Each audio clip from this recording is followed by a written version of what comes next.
Welcome to Ignition by Inductive Automation. Ignition is HMI, SCADA, and MES software. Getting Ignition installed and configured is easy and only takes minutes. First, let's download Ignition. Simply go to inductiveautomation.com and click on the Downloads Current Release link. Ignition is fully cross-platform and runs on Windows, Linux, or Mac OS X. Since I have a 64-bit Windows environment, I'm going to download the Ignition 64-bit Windows installer. Now that I have Ignition downloaded, we can simply run the installer. It takes less than 3 minutes to install Ignition. Ignition comes with a 2-hour trial period, so you can fully evaluate the software before you purchase it. The software is fully featured, but runs for 2 hours at a time. Once the 2 hours is up, Ignition will stop, but you can simply press the reset button to go for another 2 hours. You can test out every feature of Ignition before you purchase it. Ignition is server software, so you only have to install Ignition in one place. That machine is designated as the server. The machine can be a laptop, desktop, virtual machine, or a rack-mounted server.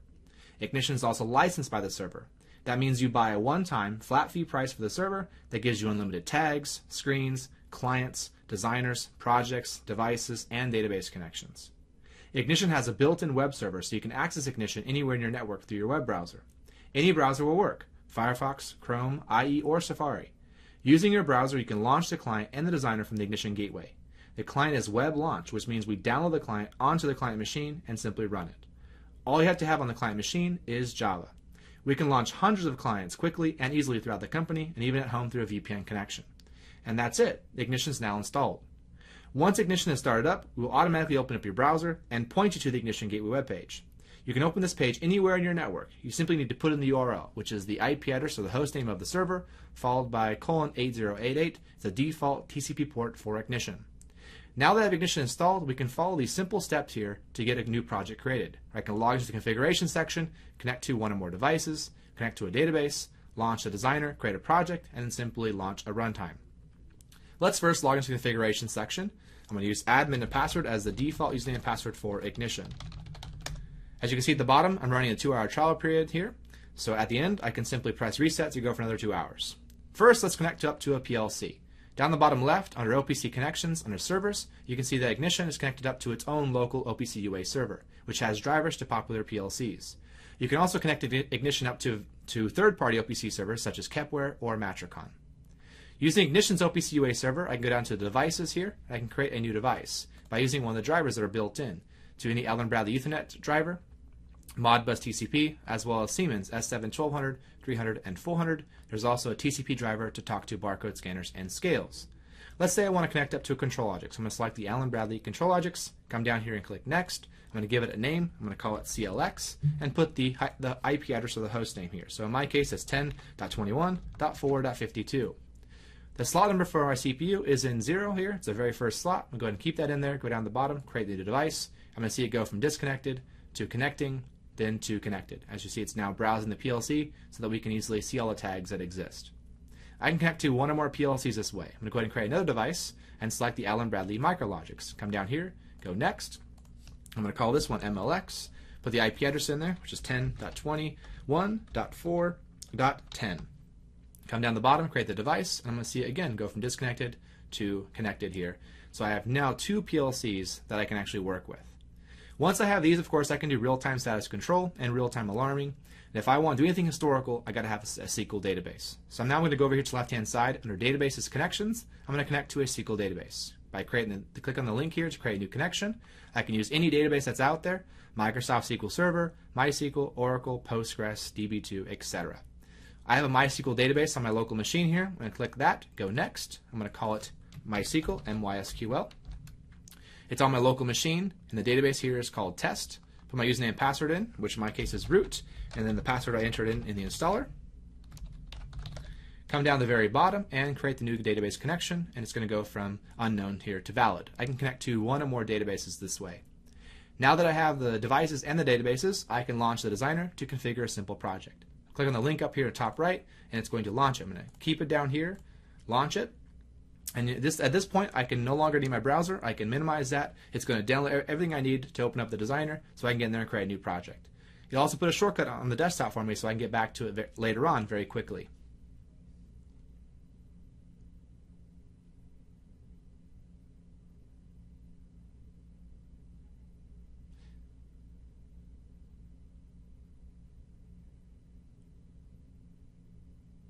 Okay, now I'm going to log into the Designer using admin and password again. I want to note that Designer comes included with the product. You don't pay anything extra for it. And it supports concurrent development, which means we could have multiple people working on the same project at the same time. I'm going to create a new project here. I'm going to call it Demo.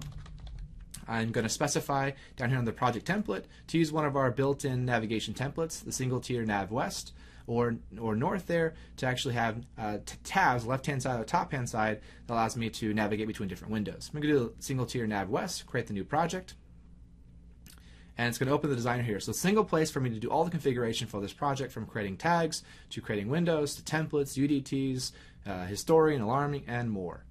The first thing I'm going to do over here is in the tag browser is create some tags. I don't have any in here yet. So I'm going to go and click on the tags folder, click on the Browse LBC Servers button, expand, and I'll see all the devices that we've connected to. Connect the control objects and the micrologics here. Go inside these devices. I can then pick various individual tags or folders of tags, and I can drag them into our tag database. I'm going to drag these two folders in. As you can see, now I have N7, F8, and I can see the live values here. Ignition's Designer is live, allowing us to see the values in the screens before we get into the runtime. I can bring in tags from multiple PLCs into the same tag database. Go to my control objects, come down here, bring this M1 folder in here. I can now see those tags in here. Now that I have my tags, I can easily bring those onto a screen. So I'm going to go over here to the top left on the project browser, expand my windows, go to main windows here, and go to main window 1. I'm going to delete the label and the button on the window. And now I can drag tags onto the screen to rapidly create a screen. Take the N70, drag on the screen. I can do a tank. I can drag another tag on here as a numeric label. Drag another on as a LED display. As you can see, this list helps us getting going quickly with these tags. I can do real time and I can do control here. So I can bring an N711 as a control, do a multi-state button or a two-state toggle button. I do the same thing here for another tag. This time I'll do a multi-state button. So this is a list that helps you get going quickly. On the right-hand side, there's a bunch of components you could bring into the screen that you can work with. So say, for example, under display, I want to bring in this meter. I can drag it onto the window, and then, of course, I could take a tag like this N70, drag it onto that, and hook it up, and we'll see the values coming through. We can also bring in any symbol factory graphic from our library. There's over 4,000 of them. And we can bring in any SVG, JPEGs, PNGs, or GIFs, and there's drawing tools over here on the right-hand side that we can draw our own graphic. So let's say, for example, I take an arrow, and I want to draw a simple arrow, and I want to color the arrow based on the value in the PLC. I can go and find the tag I want to use, like N711, and I can simply drag that tag down to the fill paint property of the arrow, and if the value is 0, I want to make it red. If it's a 1, I want to make it green here, and if it is 2, maybe I want to blink between yellow and orange. So it's really as simple as this to create your real-time status and control screens. Now that I have this screen set up, I'm going to go up here and go to File and Save. Now that I have it saved, of course, I can go back to the web interface, go to the Home, and I can actually launch one or more clients. I'm going to click on the Launch link here to launch a couple different clients that we have. So we'll do 2 here so we can see them side by side.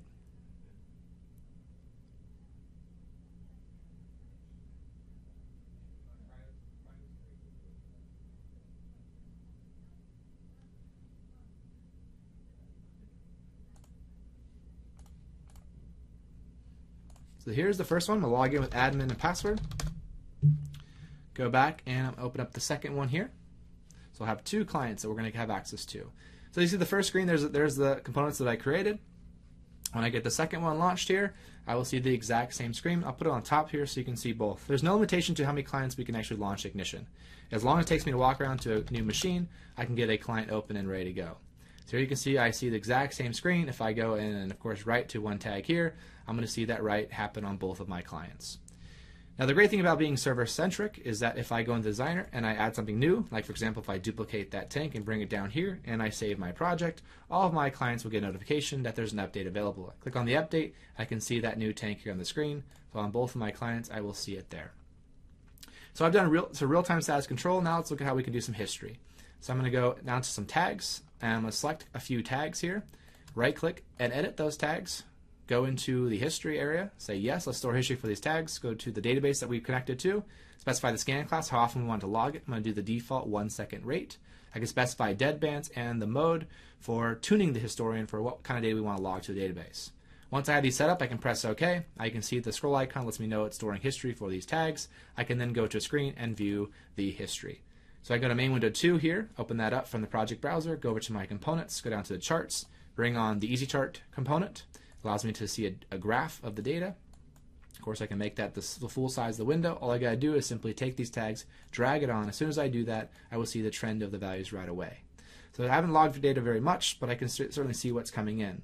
If I then now save this client, go back to those runtimes, again, go to that window, update it, you will now see, of course, the graph come in, and we can interact with it. Now I could zoom into particular parts. I can right-click to do an X-trace. You can see the values are at different times.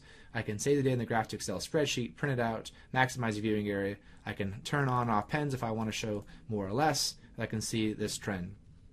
We can also go to the designer, and to the left-hand side of the trend, we can allow the operators to drag and drop tags they want to bring onto that component. So I basically make that smaller, go over and use the tag browse tree from the tables tab. I'm going to put that on the window right next to the graph there. Go ahead and save this. Go back to my runtime. You can see if I update it, I'll see that tag browse tree over here, in which case now I can see the tags I have, and I can pick and choose which ones I want to bring onto the chart. So I can just let the operator to choose which tags they want to make, making it very much an ad hoc chart. The last thing we're going to do here is actually show how we can do a simple alarm. So I can go to a tag like N715, right-click, edit. We can go to alarming. I can add a new alarm. I can call this fault.